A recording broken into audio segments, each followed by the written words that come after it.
In February 1957, a cardboard box was found lying beside a quiet road in Philadelphia. Inside that box was the body of a little boy, beaten, bruised, and nameless. For nearly 7 decades, America has tried to answer one simple question. Who was the boy in the box, and who put him there? It was the winter of 1957. Philadelphia was wrapped in silence, the kind that settles deep into the bones. The streets were covered in thin snow, street lamps flickered through the fog, and the hum of the city had quieted down. Life felt ordinary, calm, uneventful. Families gathered around fireplaces, neighbors shoveled snow from their driveways, and radios played slow jazz in the background.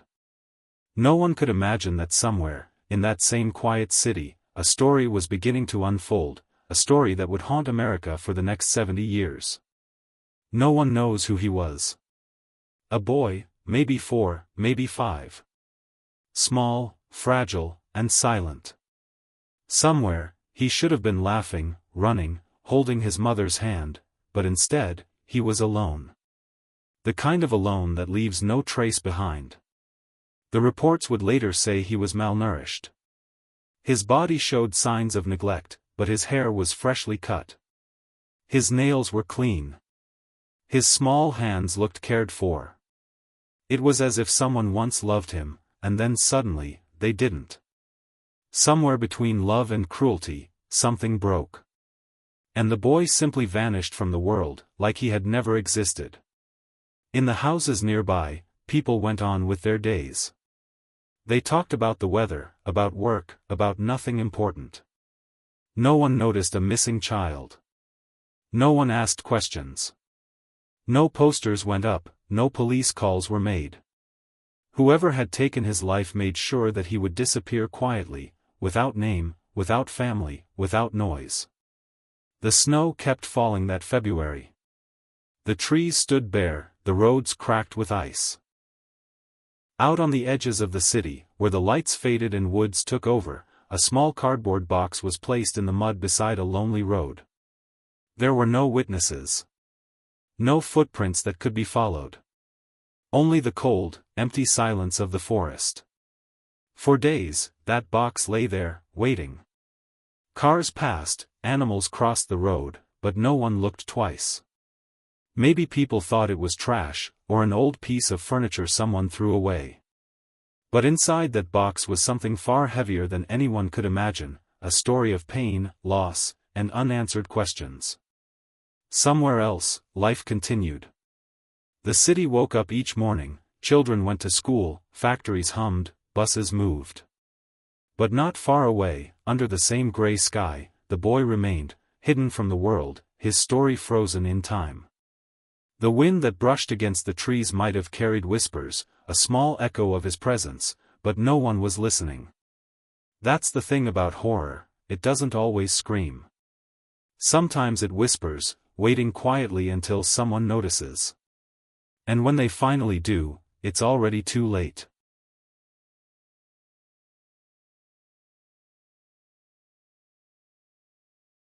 It's strange to think that a city as alive as Philadelphia could hide something so terrible in plain sight. Maybe that's why this story never faded, because it reminds us how easy it is for tragedy to exist beside normal life. How a single child can vanish while the world just keeps moving. When the box was finally found, the story would shock the nation. But before that moment, before the discovery, before the investigation, before the headlines, there was only silence. A silence that stretched across neighborhoods, across hearts, across time itself. And in that silence, somewhere out there in the cold, a young boy's final night came and went, unnoticed. No one saw him leave. No one saw where he went. No one knew they were already living in the middle of a mystery that would never truly end. The discovery of the boy's body sent ripples of shock through the quiet neighborhood of Fox Chase.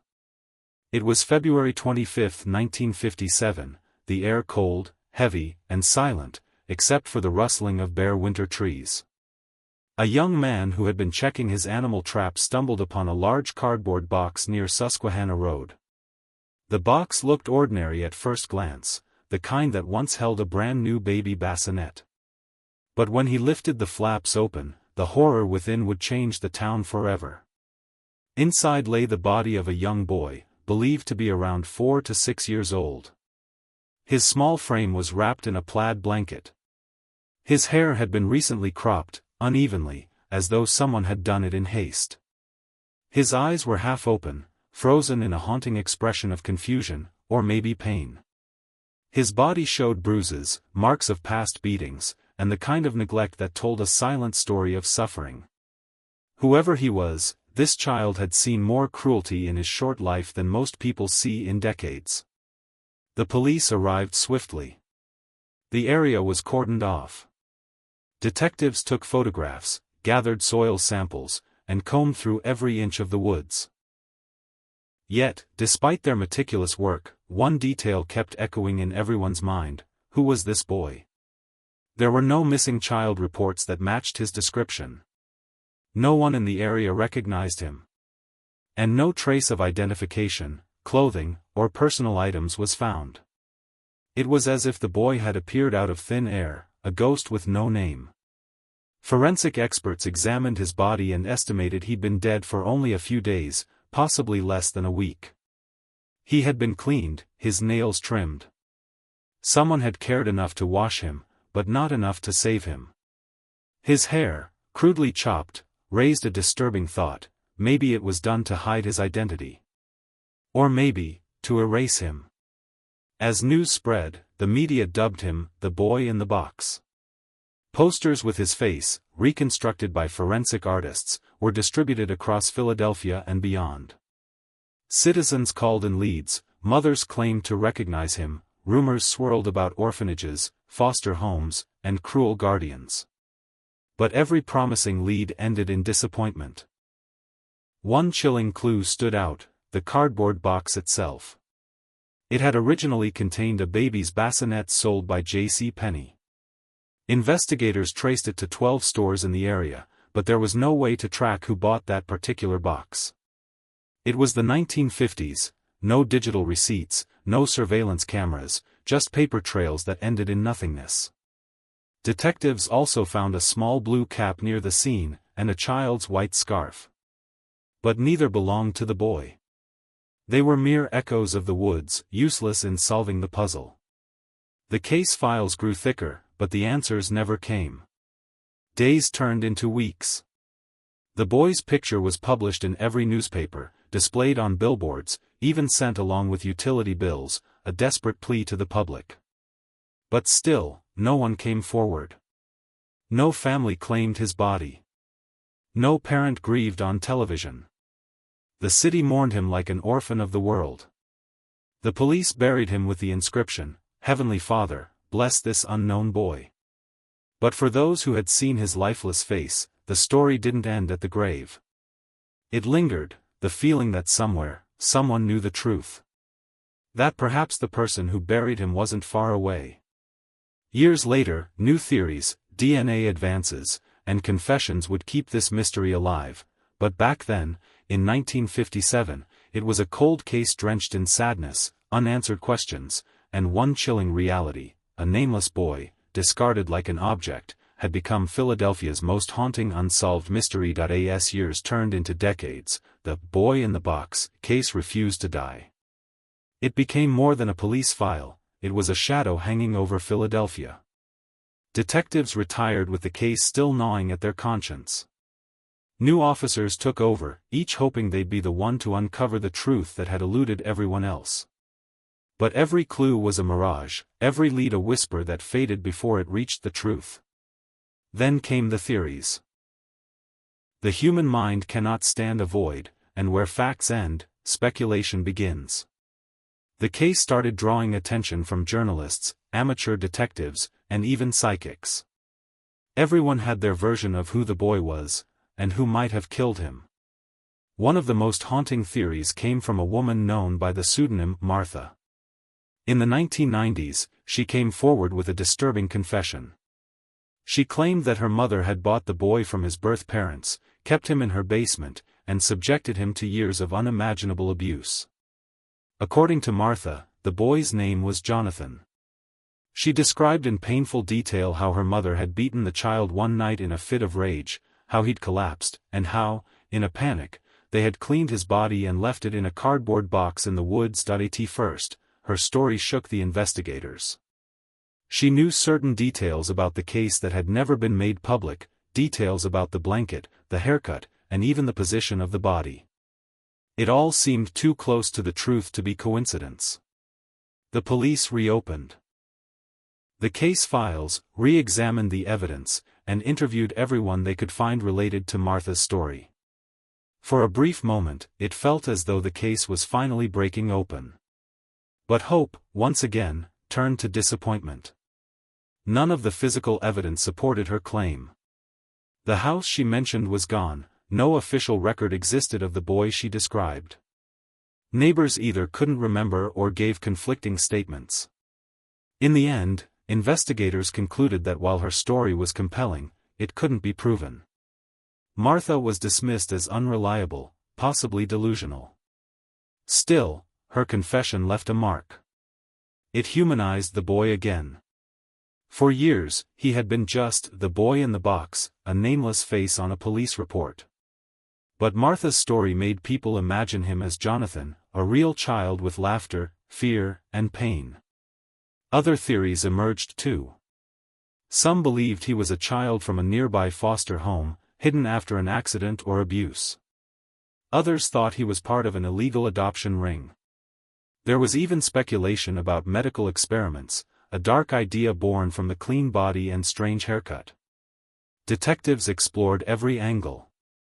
They compared his dental records to those of missing children across the country. They analyzed the box's material to see if it matched any recent shipments. They even examined the blanket stitching pattern, hoping it would lead to a manufacturer. But time had already erased too much. The evidence was old, the memories faded, and the witnesses dead or scattered. The case files eventually filled dozens of boxes themselves, irony in its cruelest form. Generations of investigators carried the torch, each passing it to the next, unwilling to let the boy's story fade. By the 2000s, technology offered new hope. DNA testing had revolutionized forensic science. Detectives exhumed the boy's remains, hoping that a fragment of his identity might still live in his bones. And while they didn't know it yet, that very step, that single act of scientific faith, would one day bring them closer to an answer than anyone had ever been. But in that time, in those years of uncertainty, the mystery still loomed, a riddle that defined a city and haunted every soul who dared to ask, who was the boy in the box, and why did no one come for him? By the early 2000s, the case had become a ghost of history, tucked into old newspaper archives, spoken of in quiet tones by those who still remembered. Yet, even after half a century, the boy's story refused to stay buried. New detectives joined the Philadelphia Police Department, and among them were a few who had grown up hearing the legend of the boy in the box. To them, this wasn't just another cold case, it was a personal mission to give a name to the nameless. Advancements in forensic science had changed everything. DNA technology had evolved beyond imagination. It could now pull out traces of genetic information from the smallest fragments of bone or hair. And so, in 1998, investigators made a bold decision, to exhume the child's body from his resting place. They handled the remains carefully, as though the boy might somehow feel their touch, as if after 40 years, respect could still reach him. Samples were sent to laboratories, and the DNA profile of the unknown boy was finally created. For years, that profile sat in national databases, waiting to find its match. But no hit came. There was still no record of a missing child with DNA that matched the boy's. It was like trying to solve a puzzle with half the pieces missing. The investigators didn't give up. They began collaborating with genetic genealogists, experts who could trace distant family connections through DNA. It was a new form of detective work, one that had helped solve long-dead cases before. The genealogists worked for months, sometimes years, comparing the boy's DNA with public genealogy databases. Slowly, patterns began to form. A web of distant relatives appeared, second and third cousins scattered across America. Piece by piece, the boy's ancestry began to take shape. His DNA pointed to a family line deeply rooted in the northeast of the United States, with connections that stretched across generations. As names began to surface, detectives traced living family members, interviewing them one by one. The process was painstaking, often emotional. People who never knew this boy existed were suddenly confronted with the possibility that they were connected to one of America's oldest mysteries. Many wept, some refused to believe it. But science doesn't bend to belief. And then, after 65 years, there was a breakthrough. In 2022, genealogists finally identified the boy. His name was Joseph Augustus Zarelli. Born in 1953, he had once been a living, breathing child with a family, a future, a place in the world. Now, he was no longer just a mystery in a box. He had a name. The announcement came with mixed emotions. The city of Philadelphia held a press conference. Detectives, some with tears in their eyes, shared the boy's name publicly for the first time. It felt like a moment of justice, though incomplete. Joseph's identity was known, but his story was not finished. Who had hurt him? Who had left him there? And why had his family never reported him missing? Those answers still remained tangled in silence. Even with DNA proof, the truth was incomplete, like sunlight breaking through fog but never fully clearing it. His biological parents were identified, but both were long gone. Their lives were quiet, unremarkable, filled with secrets that likely went to their graves. The surviving relatives either didn't know about Joseph, or had been told stories that didn't add up. The detectives closed that chapter knowing they had at least given the boy his identity. For the first time, his gravestone no longer read, America's Unknown Child. It now bore the name, Joseph Augustus Zarelli.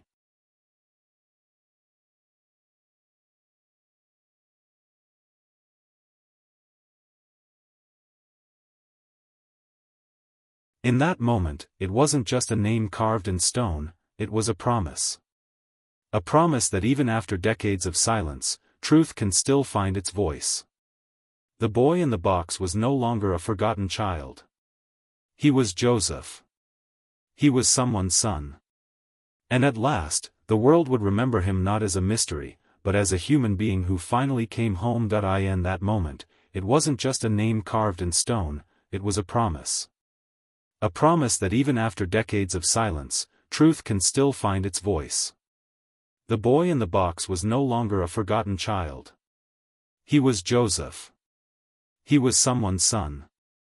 And at last, the world would remember him not as a mystery, but as a human being who finally came home. In that moment, it wasn't just a name carved in stone, it was a promise. A promise that even after decades of silence, truth can still find its voice. The boy in the box was no longer a forgotten child. He was Joseph. He was someone's son. And at last, the world would remember him not as a mystery, but as a human being who finally came home. Even after the boy was finally named, Joseph Augustus Zarelli, the questions didn't fade. If anything, they grew louder.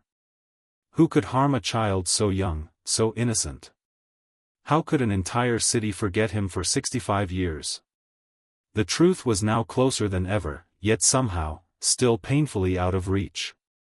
The investigators had his DNA, his ancestry, and even his birth certificate. But justice remained an echo in the cold. Detectives revisited every surviving thread of the old case files. They went back to the original neighborhood, retraced the routes where the cardboard box had once rested under the trees, and re-interviewed distant relatives of Joseph. There were whispers, old family tensions, mysterious adoptions, fractured relationships that hinted at things better left unsaid. But no one confessed. No one stepped forward. The people who could have told the truth were gone, taking their secrets to the grave. Yet even without an arrest, something profound happened in the city of Philadelphia. The story of Joseph Augustus Zarelli, the boy in the box, began to touch hearts again, across generations. People who hadn't even been born in 1957 found themselves drawn to his case. They visited his grave, leaving flowers, toys, and letters. Some wrote messages that read, "You are not forgotten." Others simply placed a hand on his gravestone, whispering the kind of comfort no one gave him when he was alive. The mystery had transformed. It was no longer just about solving a murder, it had become a symbol of human empathy, of how even the smallest life can leave the deepest mark. News networks covered the story nationwide. Podcasts, documentaries, and YouTube channels revisited the case, weaving the timeline from the moment that box was found to the moment Joseph's name was finally spoken. For many, the story served as a reminder that truth, though buried by time, can never be completely erased. Detective Sergeant Bob Coolmere, one of the last officers to work on the case, said it best during the press conference.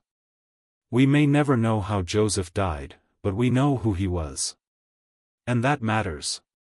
Because every child deserves to have a name." That sentence resonated like a prayer. It summarized decades of pain, effort, and persistence. The city had failed Joseph once, but in the end, it redeemed itself by giving him back his identity.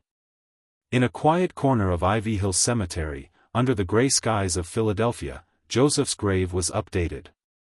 The old inscription that once read, "America's Unknown Child," was replaced with his full name, along with the dates, January 13, 1953 to February 25, 1957.